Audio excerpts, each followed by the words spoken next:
Takže dneska sme vlastne prišli partia pomôcť pri príprave stavebného materiálu na brigádu, ktorá sa chystá vlastne od štvrtku, keďže prídu vlastne ďalší chalani z východu, pomôcť pri stabilizácii východnej steny, ktorú vidíte za nami.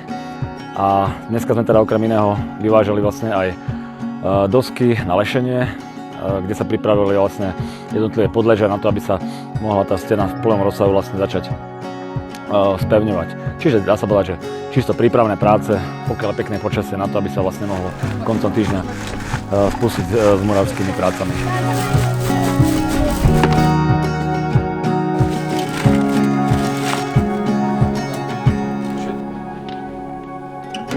Takže v tomto roku opäť budú prebiehať výkopové práce na to, aby sa zistil vlastne terén. Samozrejme všetko sa bude komunikovať s pamiatkármi.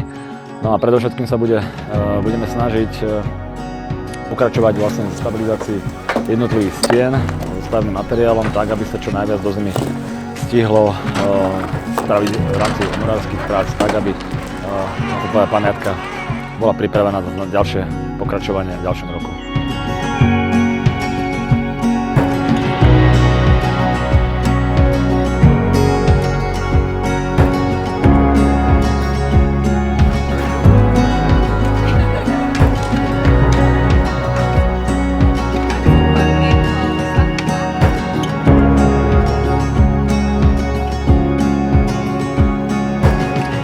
Dnes sme prišli skupina z Medardu a prišli sme pomáhať pri archeologickom výskume a vlastne presypame sítkami všetku túto kopu, čo tu je a hľadáme menšie úlomky, nejaké kosti. Našli sme aj jednu mincu, takže to dnes sme prišli pomáhať.